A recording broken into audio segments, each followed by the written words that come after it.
Never mind. Oh, we're live now, by the way.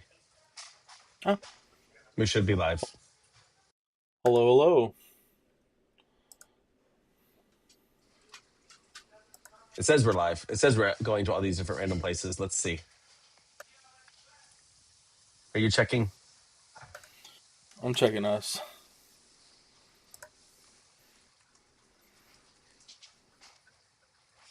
I have no clue Yep, where all it's going live to. We're live? we are live on YouTube. We're live on YouTube. It's Monday night. Can't say what Jesse would say, but it's Monday night, mothers and fathers. Hope everyone is having a good night tonight. My little kid's looking at me weird now.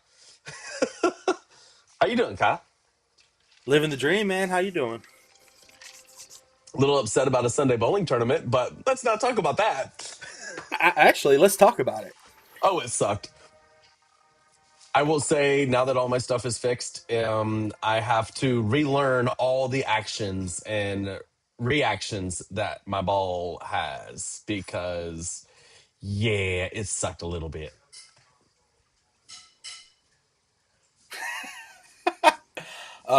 Who's your doubles partner? Brad Allen, Oh, fun. and it was fun. It was a good time. I bowled bad. He bowled great. He bowled bad. No, he didn't bowl bad. I just bowled bad, and then I just bowled bad. I threw the ball really good. It's just now that I'm coming out of the ball right, I left way too many splits. I left like 6 4 9s. Love that. I got to go turn this TV down. Hold on.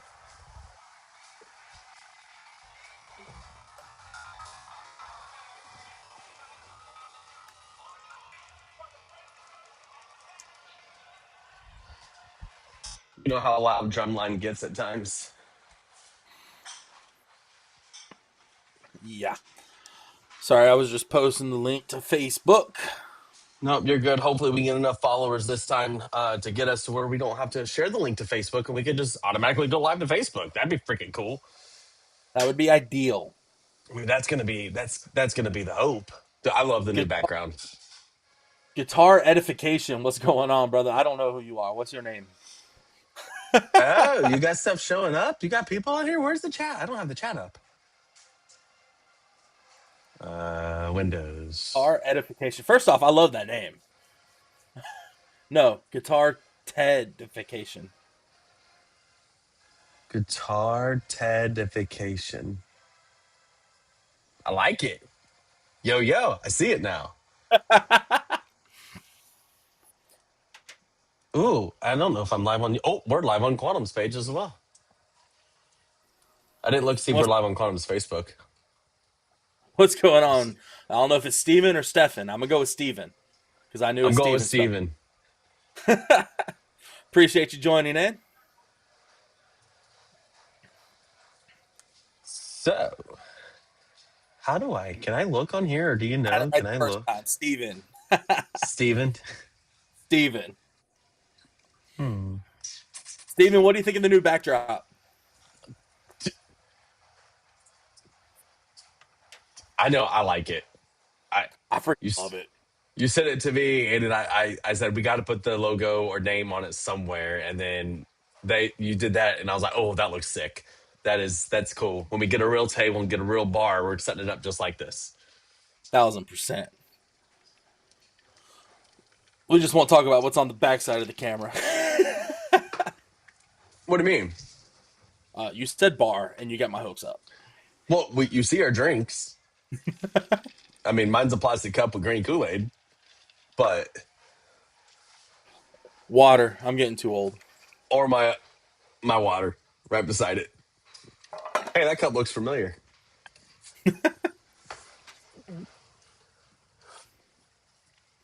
We're So gonna you give it like a it, couple. Steven? Do what, Kyle? I said we'll give it a couple more minutes, see if a couple more people would like to hop on, and then we'll get started. Dude, I wonder if we'll get in trouble if we smoke cigars and drink if we do this. I mean, I can't imagine we will because I've been vaping this whole time. We haven't been caked yet, but we haven't been on Facebook yet. We haven't gotten live on Facebook. True. Oh, did anybody see the new clips that we put out? This few little clips that we put out last Oh, week? What do we think of those? I put another one out last night, seeing how everyone likes it. Your water's in the tank. I But is I it would clean? agree. I would agree that most of the water I drink is in my fish tank, except for the fact that it was a long weekend and I need water.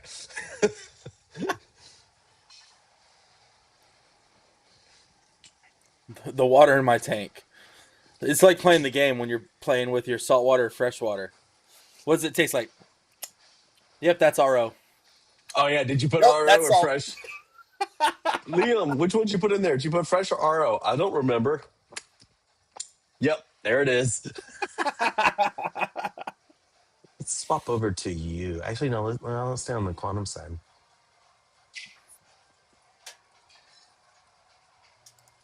Ooh, I gotta mute that. Yeah, mute that. Were you hearing it too? Nope. Oh, okay. I was just agreeing with you being wrong. I just I just turned on the it on the quantum side so I can see how it looks over there. Ooh, we're both very fuzzy. Look good on my side and look good on YouTube. Oh, look good on YouTube now after I refresh the screen. Damn, what? Oh, let me get my legs off my. I have my legs on my desk and I'm looking down, watching it. It's like just moving all around. Genius. So, do you guys, whoever's on here watching this, I know Steven's on here. If there's anybody else, please let us know. Do you guys like this? How we're doing these live and we're coming out with the podcast with you guys and trying to be more interactive. The goal here is to probably every week coming up here soon have a third party with us that's going to be sitting here, sort of kind of look like this. Whoop, I forgot to put Kyle on here and I got us backwards. Put that as Kyle. Put this. Double click. It says double click. I'm double clicking. But this is me. And then whoever the guest here, they'd pop in right here with whatever type of shirt they have with their new table. And then you guys can join us while we go live with these podcasts, ask questions, talk about them, kind of intervene with us with the whole topic and everything. Or just do live Q&As and let you pop in and kind of almost be face to face. Yep, you guys can. Yeah, that's actually a really good idea. I know the Of course next it is. topic. Yeah, the next topic we're going to do, the next podcast that we're going to release, it's going to be a very good topic. We might end up trying to get 5 or 6 different guests. I know I've already got one that I was talking to today. He's interested in coming on. So he might be our little person that pops in and out for us. So we can have that third person filled in and kind of have more of a discussional conversation about everything going on. All right. I think that'd So be. we've been on for And 10 minutes. while we're doing this live, we can do have a couple people pop in with questions and whatnot, just on their phone or whatever. Yeah, if somebody wants Kind to, of have let a us little more know. interaction. Let us know. We'll, But we'll to do that, definitely we pull got to you be up. live on Facebook, and to be able to be live on Facebook, we need 100 followers. So if you want to Yes. join our lives for the releases, follow, hit that bell, subscribe. I don't know how that technology works. Just hit all the little bitty buttons and you'll see us pop up everywhere. All right, we ready to go with the video? Oh no, we still got Let's another do it. minute, I think. Or is it time? Oh yeah, one more minute. Let me share it in a couple more places on the Book of Face. The Book of Face. I probably should go to the Book of Face also. Here, we'll go here. Let's do this one. One day we'll get our lives together and have all of this done beforehand. Yeah, probably not, unfortunately. Oh, I can add dude, I can add this to the Metricool account and we can set it up to do it every 2 weeks and just do all the posting for us based on the private link. Because once you go public, it goes public. You can set a premiere and do it through there. Oh hell yeah! We'll have to play with it to figure it out, but we'll get it there.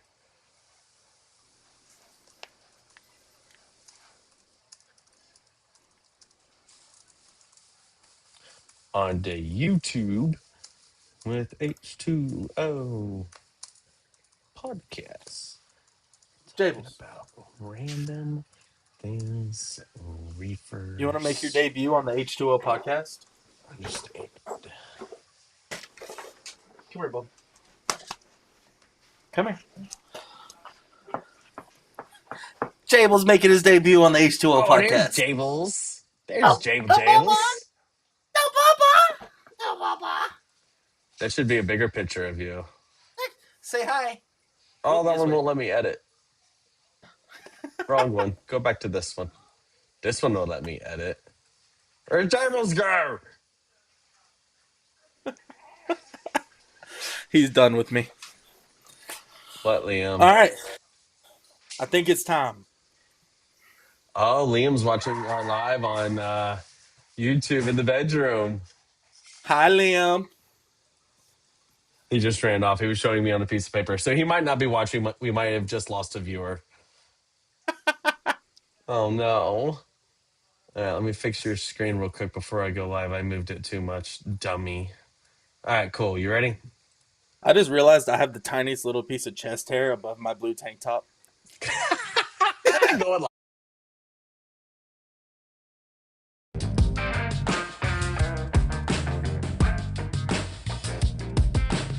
Welcome to the H2O podcast, where two brothers, Kyle and Will, talk reef tanks, coral drama, random life stuff, and probably some stupid opinions along the way. You've officially been warned. Stay salty, stay opinionated. It's time for HT Whoop. Will, quit petting the freaking fish and get over here. It's not your dog.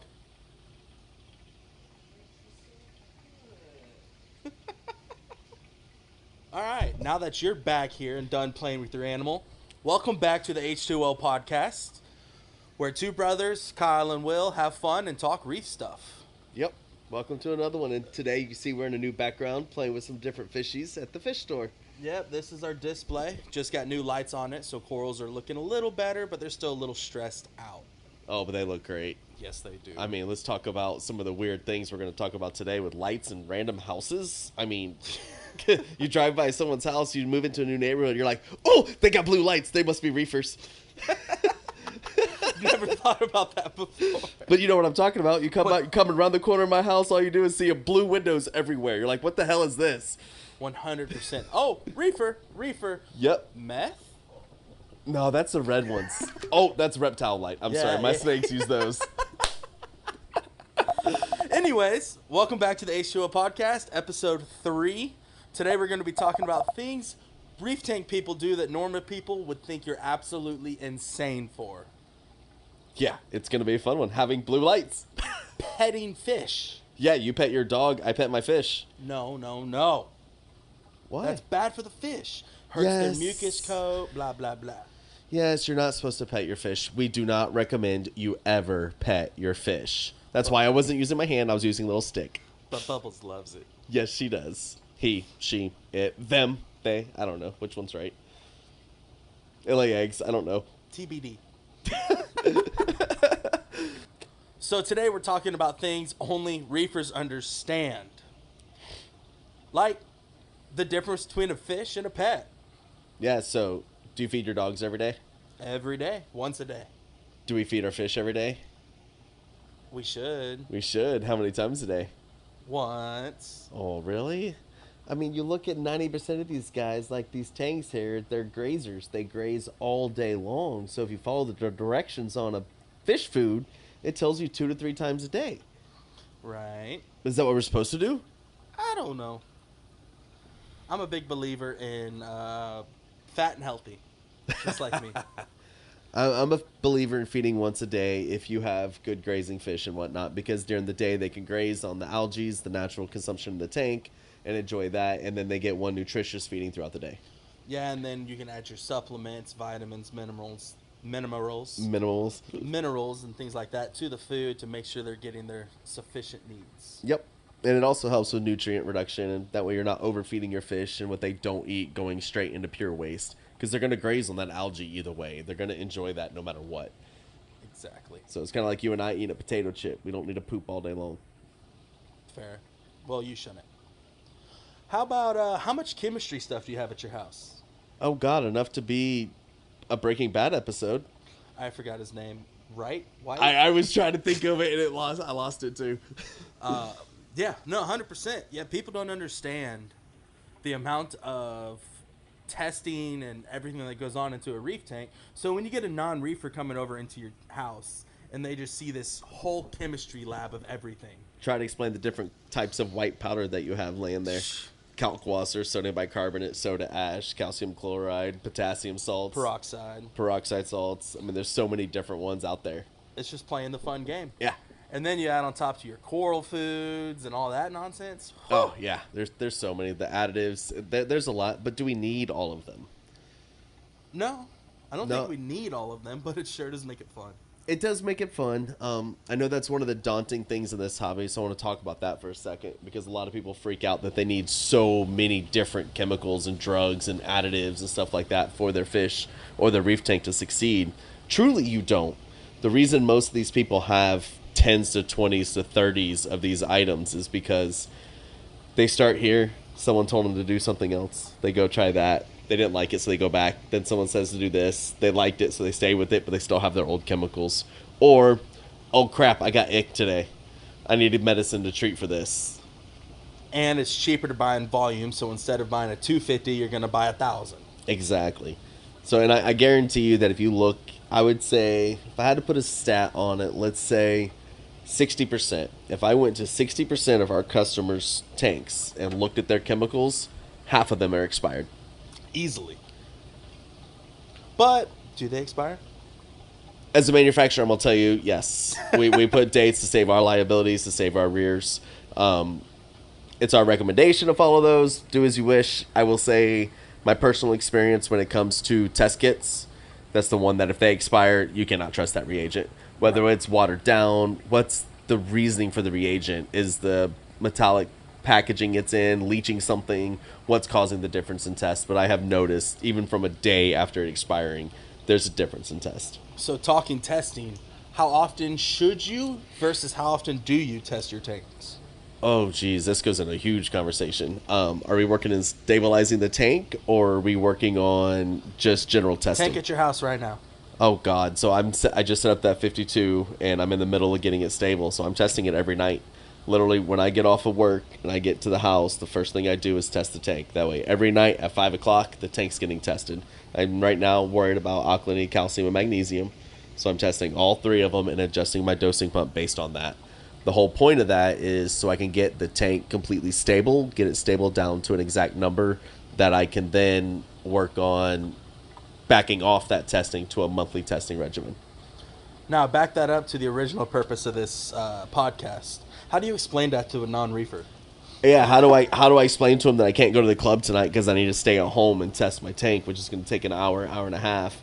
But I mean, you look at this tank, there's probably $20,000-$30,000 for the corals in here. That's right. I mean, you take your car to the mechanic, you take your dog to your vet. Instead of doing that, I'm doing it all at home now. So instead of spending that $500-$600 for a visit, I'm sitting here doing it at home for myself. Right. So I mean, explaining it to friends that don't know, they're like, "You're just an idiot. You're a nerd. Whatever, geek." Especially when I wear my glasses. There, whatever, geek. What about cost reactions from friends and family? I know Alyssa's not big into it. She's starting to get into it, though. She enjoys it. But how do you explain to her the $400 fish you brought home? Or the $900 coral you came back from the trade show with? So I have a different way I do it with my wife than I would recommend anybody else. She doesn't know anything about this hobby at all. She doesn't care to either. So I go into a fish store when we're traveling. I said, "Hey, what do you like?" She tells me, I'm like, "All right, well, here's what you could pick out of what you liked." And then I'll let her pick it. If she thinks it's too expensive, we don't get it. If she thinks it's good, we get it. What about the stuff you bring home when she's not with you? How do you navigate that? I love my vendors. That's all I'm going to say. I don't. There's too many people that watch this to answer that. To her, there's trade-offs. She doesn't know that it's actually cash, guys. She thinks it's product trades and things like that because of quantum and the products. But, yeah. Fair. I'm fortunate or unfortunate that I don't have to play that game. You don't have to play that game. You just have to explain it to Jables. As long as my dog's got food, I'm happy at home. But you don't even have to take it home. So that's the fortunate part. Or is it not the fortunate? I think it's fortunate. Anytime I get the itch to play in a tank, I come in here. Yeah, that makes life a lot easier. So what's your time commitment to here? Since you come in here, Jesus Christ. and the next one is explaining the time commitment that it takes to your wife or your kids that, hey, we can't go play basketball this weekend because I got to clean tanks. I spend way too much time here. I don't know if you could say too much time because I'm still fighting issues. But I don't know. I feel like it's different with a business than it is with the home tank. It is. But at the same time, it's like, oh, I'm sorry, I can't take you out tonight. I gotta go clean. I don't know if you could say too much. I gotta time go clean the because fish I'm still store. Fighting issues. Yeah, it's absurd. But Yeah. but it's fun, and I love it. So you talk about going on a date then. What is something that you do that your date would think is crazy? Everything. There's a reason I'm still single. Well, yes. Okay, let's talk about aquarium wise. Come on. Oh, I think we just got you hooked up with somebody. Think it. I don't know. Most of the time, I just kind of coerce people to come to play with my stingrays. Come pet my snake. No. Stingrays. Mom would kill me if I had a snake in here. Yeah, she doesn't go to my house that often. But hey, oh yeah. I just wanted to try something. I want to see how this works because I see Steven said that when he started testing, got it. That's awesome. So when Steven did this, he started doing tests every 2 days when he first started this hobby. And now with 4 tanks plus some freshwater tanks, he's gone to weekly. However, Steven, I still bet if you set up a new tank when you're trying to dial it in and get those numbers perfect, you're still going to go with daily or every 2 days. Because, I mean, we put tens of thousands of dollars in these tanks right here. We don't want to waste our money. And But come on, you know, it's fun watching the nitrogen cycle. yeah, I love watching how the ammonia comes down and nitrites start to go up, and then it goes nitrates, and then it's done, and then you start with the alkalinity with the water changes and whatnot. But I think sneak peek is we need some people next time to talk about dosing. But we can talk about that a little bit later in this episode. But Steven, how much time do you set aside for your weekly dosing or weekly testing of 4 plus some freshwater tanks? How long does it take you, and what do you use to test them? I'm curious. And now since Perry Reef's in here as well, yeah, I like your hat. I got the mine on my head today instead of yours. Um, Does it interfere with your social life, Perry? I know you come to the fish store and sit and hang out for hours. So does it interfere with your social life or does it give you I one? I think it helps his social life because his wife gets to go bye bye Yep, gets to go get out, get out. all day to test your tank, Steven. That's crazy. That's Yeah, wild. What do you use to that's test it? yeah. What's your favorite testing Hannah, equipment? Salifert. That's Good, my go-to. good man, good man. There's some of That the is Hannah my ones I go-to. personally don't like. I'm a big fan of all the Salifert ones, but there's some Hannah ones that I like instead of the Salifert ones. So it just really depends. Right. But like I said, that's a lot of topic for another episode. This one's more about things reefers know. So let's get back to it. See if I can do Yeah. this smoothly. Oh, I didn't even play Probably. with the camera. Hold on, talk for one more minute. So I can see if I can Oh, fix this sign. I'm put under the spot. I'm uncomfortable. Uh, I'm uncomfortable because I can't get this stupid thing to go away. Steven, what kind of break it down for me? You use Hannah for nitrates, phosphates, and whatnot, or what do you use Salifert for? I like a Salifert for magnesium and calcium specifically, and I use Hannah for phosphates. More of a social life. Oh, come on, Perry. I use Jesus. I use Hannah for Well, we nitrates. enjoy it when you come over. Trust us. All Sure, yeah, totally. We enjoy it. right. Well, I can't get this to go away, so I'm just gonna move Shocker. it down a little bit. I don't know what's different than the last episode. The last episode it wasn't here at all. But here we go. Going back to the movie. All right. It's hard to find time when having to deal with everything that I have to deal with. Yeah. No, I get that. What's something you do that a normal person would think is absolutely crazy? Reef talking. Pull an animal out of a tank and scrub it with a toothbrush and dip it in peroxide. What are you scrubbing with a toothbrush? Well, Or anytime you're I talking get corals. God bless it. I'm sitting here thinking you're pulling a fish out going, you let me brush said your reef. teeth. You said reef, so I went coral. I'm sorry. It was we're doing it with these. I mean, like, here, prime example, that torch we had, which we just now got him onto this guy. That's why he's not looking good. He just got dipped in peroxide salts to help with the Philly eating flatworms. But, like, when we took that torch out, we dipped it in the reef dip, and you had all these worms come out of it. Right. Why would you get the worms out of your tank? Is it little live things in your tank good? Not always. Well, to the normal people, they're like, oh, it's living, it's doing good. Let's talk about the bobbit worm we encountered. Oh, jeez. Customer hired me at the time to come out and move their fish tank. And, well, we'll get there. We'll get to that. It was a little, I think it was a 32 BioCube. Yep. And he was like, Will came out and helped me move it. And we were walking around, packing everything up. And while we were just kind of talking with the customer, it ended up, well, I can't really keep fish alive. I keep buying a couple and they'll just slowly disappear one day after another.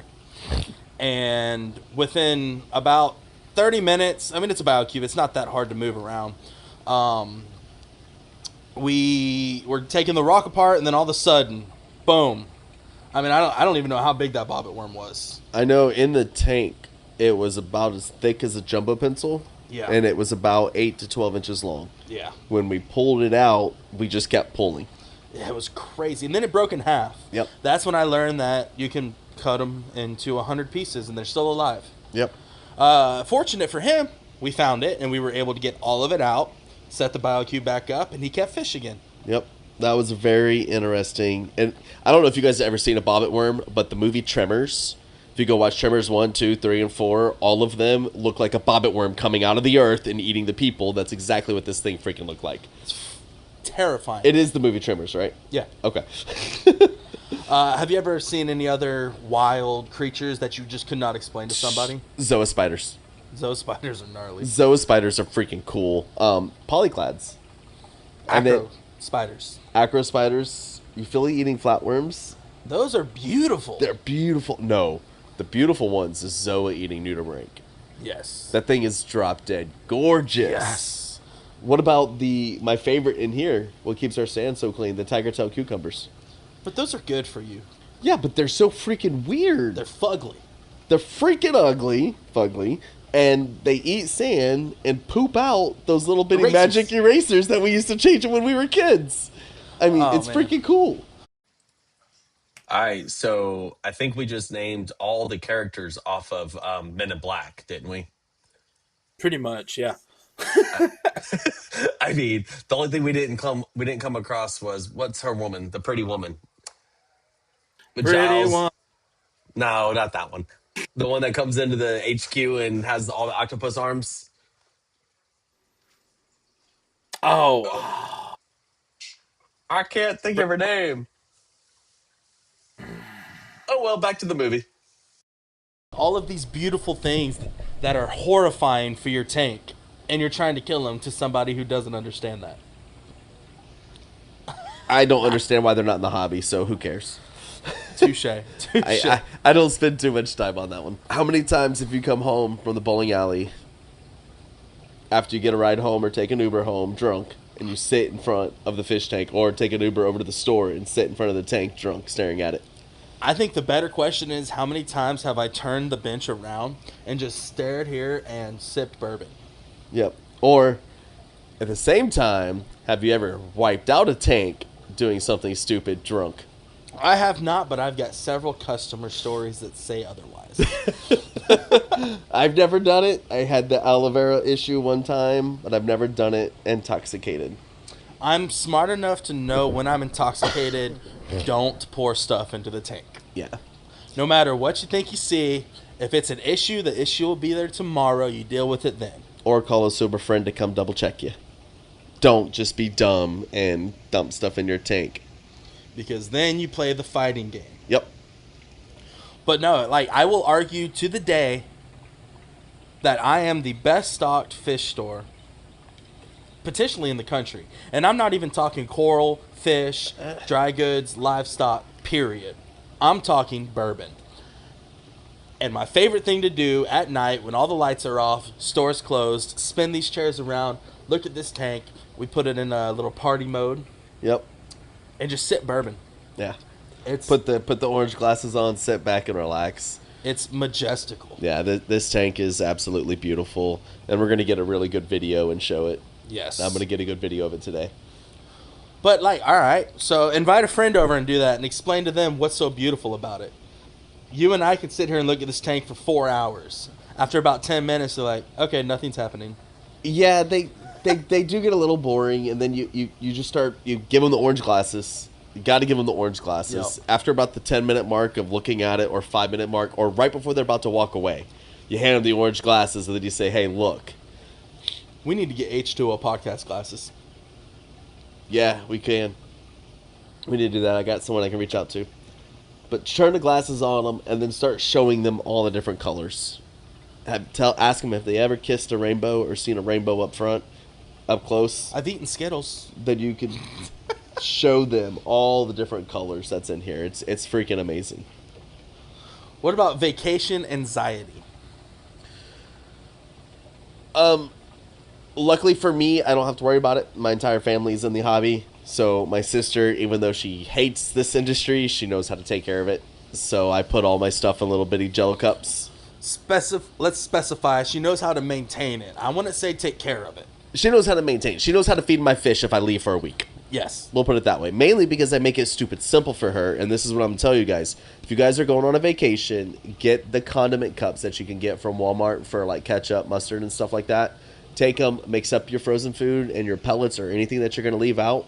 Put them in that container, put it in the freezer, put your day of the week on it. That is what they give your fish tank once a day while you're gone.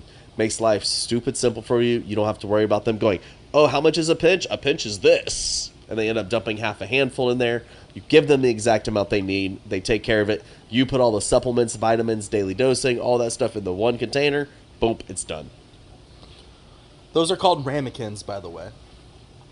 Condiment cups. On the thing it says condiment cup. I thought it always said Jello shots. I was trying to keep this PG. I was trying to keep this PG. Hey, we're back. There we go.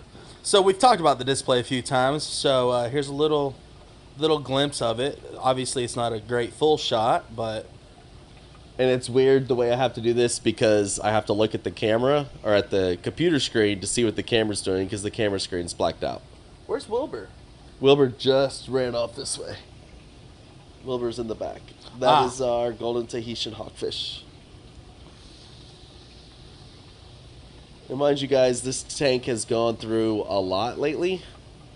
Needless to say, we went through quite a few high-end named brand lights that I don't want to say a name to. That has cost us to have some very bad lighting issues in this tank.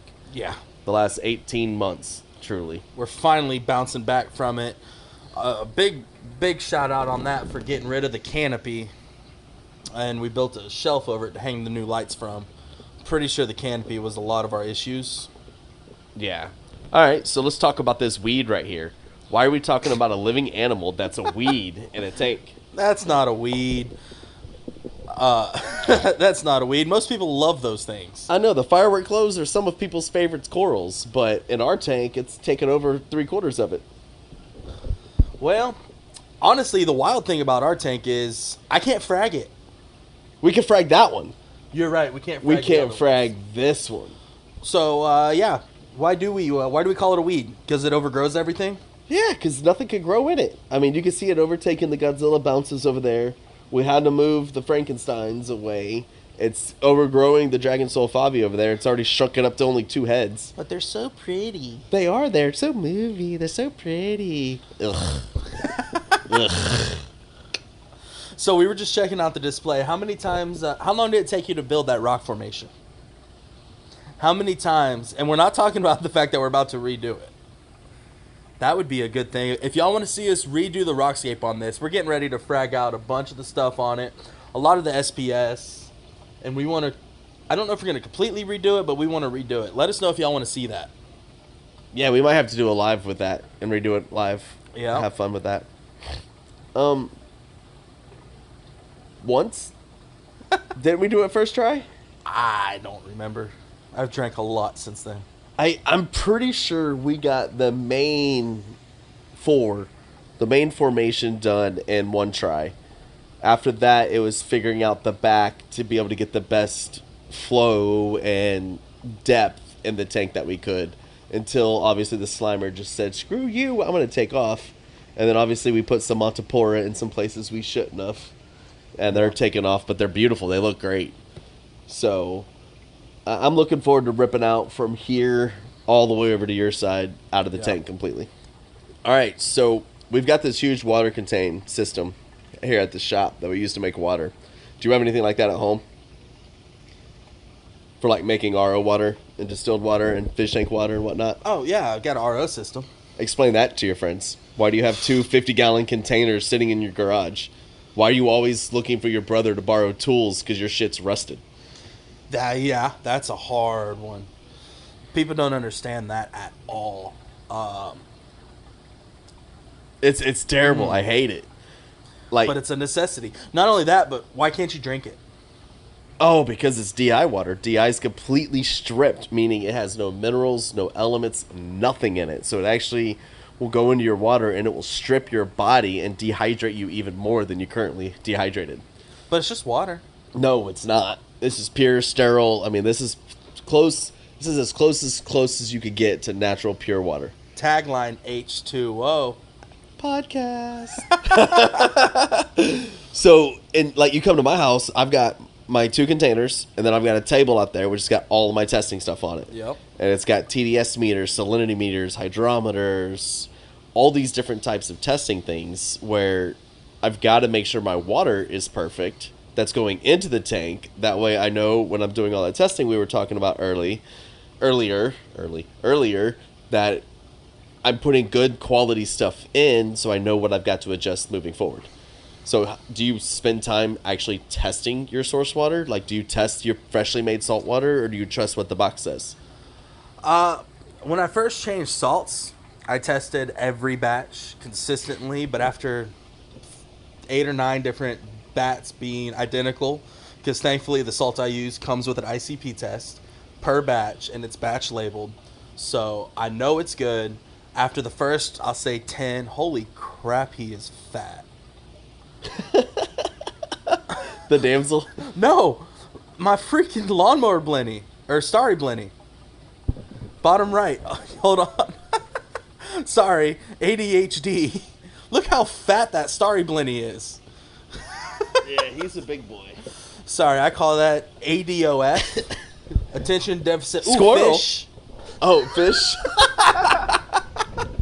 Anyways, after about 10 tests of my freshly made salt water matching the ICPs that's given to me in the boxes, I quit testing it. Now I do it about once a month just to verify, but it hasn't steered me wrong. Gotcha.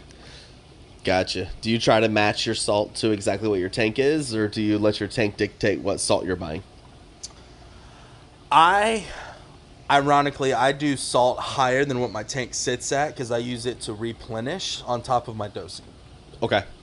So you kind of do it like I do. Keep my tank around 8.0, and I use an 8.5 or a 9.0 salt to help replenish a little bit when I'm doing that dose, and because you know they're going to be like, "Ooh, we got all new water," and they're going to consume a little bit more, so it doesn't do a big swing in your dosing. And at the end of the day, because I do consistently dose, the water changes I'm not necessarily looking alkalinity, magnesium, stuff like that. I'm looking more for the trace elements, the potassiums, the iodines, the things that I can't easily dose to just replenish those. Gotcha. The ones that you shouldn't be dosing unless you're doing ICP testing. Yep. Or barely following the directions on a bottle. And I say it like that because if you overdose your trace elements, as we learned in this tank, potassium got too high because we were using potassium nitrate to help increase the nitrate levels in here. We increased the potassium level too high, and all of our reds that you see right here, they were brown. Yep. We came in one morning and all the red zooxanthellae was gone. And it is not easy to hand test potassium. No, there's only a few kits out there, and they're ridiculous to test. Yeah. Definitely an important element to know your numbers, but as long as you're doing religious water changes and keeping up with them and doing a good balling method or a good 2-part, you should relatively be all right. Speaking of which, water changes, why do you do it? I do it for consistency of my tank. I don't do it for nutrient reduction because I don't have issues with nutrients. I don't do it because I got algae. I literally do it as part of my dosing regimen because if I do a 25% water change every 2 weeks, I know I'm taking X out. I know I'm taking X alkalinity out, X calcium out. But I'm also taking X diluted trace elements out and putting strong amounts of trace elements back in with that dose with that water change. But at the end of the day, how much of that actually lives in the water column versus gets absorbed in through the rocks? So your macro and micro trace elements are mainly in the water column. They're actually in the salt in the water column. So same as your calcium and your alkalinity. Your phosphate and nitrates, they're in the water column, but what causes them is in your rock and your substrates and stuff like that, because that's where your anaerobic and your aerobic bacteria break down those elements and create your nitrates and your phosphates. Phosphate also binds up into your rock, so you've got to worry about where that's coming from if you're having a phosphate issue that you're trying to fight. So, in nitrates and phosphates, is it worth doing a water change if you're fighting that? So this is where it comes down It's to the age-old debate. It truly is an age-old debate. Me personally, if you have nitrate issues and you have phosphate issues, you need to do a water change because you're taking out 50 parts per million, you're putting back in 0.1. So over just a water change, you're going to have an immediate dilution.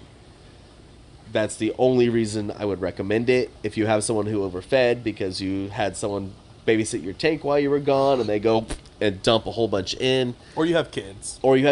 I was trying to be nice. I'm trying to be a dad here. You go in, siphon up all that extra food. Absolutely. The other thing is if you're having nitrate issues or phosphate issues, we'd recommend you siphon your sand. But I was about to go into that. I had a feeling you were. So go ahead and ask your question. So, are you a siphon sand or no siphon sand guy? So this is where it depends. And break it down because I want to backtrack it to where you said your anaerobic and aerobic bacteria lives in your substrate and your sand. So I want to break it down. I don't want you to go full chemist on me, but bring it a little bit. All right. So if I have a nitrate issue, I want to siphon my sand because most of the time what's happened is I've had detritus or whatnot build up in that sand. That becomes an aerobic, and I don't want to be too technical because I'm still a little fuzzy on it myself, but I pretty well know it.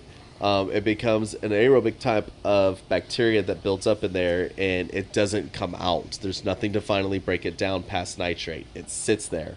So you have to manually remove it, and that would be removing the detritus that's in the sand. Doing it out of the water column, yes, you're just dropping a little bit. You're just doing that standard dilution, but if you're taking it out of the sand, that's where that detritus is breaking down and technically rotting, and that's what's causing that nitrate issues. That causes that to be a higher dilution rate. Now, when it comes to siphoning and not siphoning, Hold on that. I want to talk about a little bit, and I'll break it down to the very base because I'm not scientifically smart at all. But this is a full ecosystem, and it wants to be balanced. yes. So, when you do water changes, and you have, I'll just say, phosphate bound up in your rocks, when you pull out the phosphate that is in the water column, which is little, Yep. and you put in fresh, now that water has no phosphate in it, your rock is going to leach it. It's just going to... Yes. Yes. So that goes back to us talking about the RODI water earlier and Yep. drinking the RODI. You put something in that's pure. When you have something pure and you have something dirty, we're going to use that example, they want to mate together to be semi-dirty. Yes. I couldn't come up with a good word for that. But it wants to bind together to make it equal. So you're going to pull some from here and you're going to pull some from here to make them the same. It's the same thing that happens with your rock. And that's why a lot of people use like a lithium chloride phosphate remover to go in to break up what's bound inside this rock. Right. And that will release it into the water column and then it will flocculate to it and then get pulled out by your skimmer. Now, once you get it ripped out of your rock, a lot of people will then switch to like an aluminum metal like Purigen or Seachem's Phosguard and run that in a canister or in their sump because that will prevent this water column from getting saturated again. Right. So what binds up in a rock is when this gets saturated, it binds to that free calcium and magnesium particle in the or ion in the rock and creates calcium diphosphate. Right. So you got to keep this stripped, but you got to strip this first. If this is empty and this is high, that's hair algae. Yep. If you've got green water algae, that's because this is high and this is low. So they just haven't bound and equalized out yet. And that's why I'm a fan of never running like the phosphate mats or the nitrate mats in your sump 24/7, because you're constantly stripping the water column, but you're never affecting the substrate or the rock compounds. Correct. So if you were going to run those, I would recommend getting the levels down to where you want them. And then you can run those to, oh crap, I overfed my tank, or oh crap, this happened. Exactly. That's going to help prevent a spike. Right. When it comes to siphoning and non-siphoning, the biggest thing I want to say here on this topic is if you siphon your sand regularly, siphon your sand all the time. Yes. If you don't siphon your sand regularly, do not touch your sand if your tank's more than a month old. And the reason for that is you'll build up ammonia pockets, sulfur pockets, and things like that inside your sand bed that if you go through and you open them up, it will destroy it. You will get a huge ammonia spike. It will rip out all the oxygen out of the water, and it will kill everything in your tank, as we learned with Bugs and Lola. Yep. And sulfur. Yeah. And that's a hard one because there's really no way to test for sulfur without ICP, and by the time you send out an ICP, Yeah. it's too late. If you end up hitting a sulfur pocket, your tank's dead. So me personally, when I do my tanks, I siphon what's available every time I do a water change. If I'm having high nitrate issues or high phosphate issues, so this tank here's got 4 caves, I will take it, I will do a 10% today, and I will siphon inside that cave alone. That will be the entire 10% I do. 3 days from now, I'll do 10% inside this cave. I'll take the siphon hose and reach back in there and siphon that entire area. Never pull the siphon hose completely out. That way I make sure I'm getting all that sulfate or sulfide or anything that's built up in there. So it's not getting dispersed out throughout the entire tank. Mm-hmm. So that's the easiest way to get rid of those numbers, get them down the quickest, is by doing some deep cleanings and water changes. Speaking of which, I just want to shout out Bobby Miller real quick. Yes. He saved our butts one Yes. day. That's kind of when I started doing most of my research on sulfur. I was not familiar with it much. I had an issue with my ray tank, and I had a flamingo. He was about that thick, Yep. and every bit of 14 inches. It looked like he had been harpooned. Yep. I sent pictures to Bobby, and he got back to me very quickly, was able to diagnose it, gave me a bunch of information to read up on the sulfur, and saved the flamingo. Yeah, he saved the flamingo. He saved quite a few fish in that tank by telling us what to do. And it gave us a lot of insight on sulfur, and it caused me to do a lot of research. So Yeah. shout Yeah. out to Bobby on that. Yeah, thank you, Mr. Humblefish. Y'all can find him at humblefishreef.com, I think it is. Yeah, or humblefish.com, one of the two. He's always got some good information. Yeah, So, we need to get him as a guest on here. He'd be a fun one. Yes, he would. I think we get him in the store because he's local to us. Yep. And he's a good friend. He's a good Yeah, guy. yeah, very good friend of ours. We could set him up in front of the Stingray tanks to do that one there. But going back to the siphoning tank, you and I differ a little bit on that. I am a turkey-based everything situation. So I turkey based on my rock every time. Well, I turkey-base my rock, but I also turkey-base my caves. I like to stir up all my sand every time I'm in the tank. Got you. Well, anytime I do a water change. Just because, honestly, that sulfur incident scared the hell out of me. If I can get to it, I siphon it. Yeah. I mean, if I can get to it easily, I siphon it. The only times I actually dig in is when I'm having issues and I'm trying to get those back crevices. I turn it sideways and I really try to get into it. But that's also where, like, the tiger tails come in great. Yes. Your sand sifting stars, Nacerius, horseshoe crabs. Definitely recommend all those guys. They do a great job at eating the detritus and everything. But it's also one of those where you need it early in the tank. It's not something Yes. you add later, because at the end of the day, that star can find that sulfur pocket. If it exists, he will find it. Yep. And then you've got 10 dead fish and you don't know why. Yep. I would definitely recommend. That's kind of the rule of thumb I tell everybody. However, whatever size tank it is, if it's a 50-gallon, it's $5 worth of cleanup crew you come in. If it's a 100-gallon, it's $10 worth of cleanup crew every time you come into a fish store or go visit your local store. Yeah, and I tell people, a lot of people ask the question, is my cleanup crew enough to keep up with my sand? That depends on you. What's your nitrates look like? What's your phosphates look like? Is there anything rotting in there that your filtration system can't keep up with? I mean, the whole goal behind these things is to create an ecosystem that 100% takes care of itself with, excuse me, with the help of man-made filtration system. Right. I mean, all we're doing is creating natural flow. That's the whole intent of this, and we are trying to physically remove the crap that we put in. Yeah. That's the whole point of it. So if you can make it its own ecosystem and the cleanup crew is enough to keep up with your nitrates and phosphates, put 600 fish and 8,000 cleanup crew to take care of it. If you can make it work, by all means, do it, please. And if you have that much money, considering sponsoring us at the H2O podcast. So with all that talking of dosing and all that nonsense, I think it's safe to say we really need an episode on dosing. Yeah, there's a lot we could do about dosing. There's so many different ways we can talk about dosing. So I think next week or 2 weeks from now. 2 weeks from now, dosing. We'll do a deep dive into dosing, how to dose, what you're dosing. More importantly, when to dose. When to because dose. that's the number one question I'm asked with Quantum, and I know you're asked that a lot in the store, is when do I start dosing? What's telling me to start dosing? Why do I need to start dosing? So I really think that'd be a very, very, very deep conversation. And with that, stay salty. Stay opinionated. And that's where we're going to leave it. If you learned something, great. If you're mad about something, also great.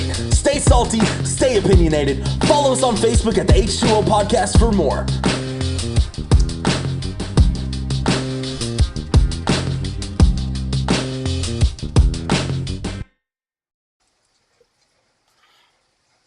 And that's a wrap on that one. I think it was fun. We kind of started to dial in on actually discussing a thing or two. So I'm really proud of us on that one. Yeah. One of the things that people have said is that we're not talking about anything. We're just kind of BSing. So I think we really got into a couple of deep subjects on this one, and we're going to take it a lot further. Tell them what next week's episode is going to be. Dosing. We're going to do a moderately deep dive into dosing. Not like deep dive where you need flippers, but a mask would help. You'll need a snorkel, a mask and snorkel for sure. We're definitely going to get into the nitty gritty on as soon as you start your tank. When's the time to start dosing? What you need to What dose? What all the different things are to dose? The different ways to dose: reactors, dosing pumps, manually dosing, dosing with your foods, what you should dose. It's going to be a good one. We try to stay at that 30-minute to 45-minute length on these. This one might hit that hour, might get broken into two different sections. Don't know. There is so much to talk about when it comes to dosing because there's so many different avenues out there in this industry. Every company goes a different way, and we want to break it down all the way down for you guys and let you guys understand and make it really easy to get into dosing. Go for it.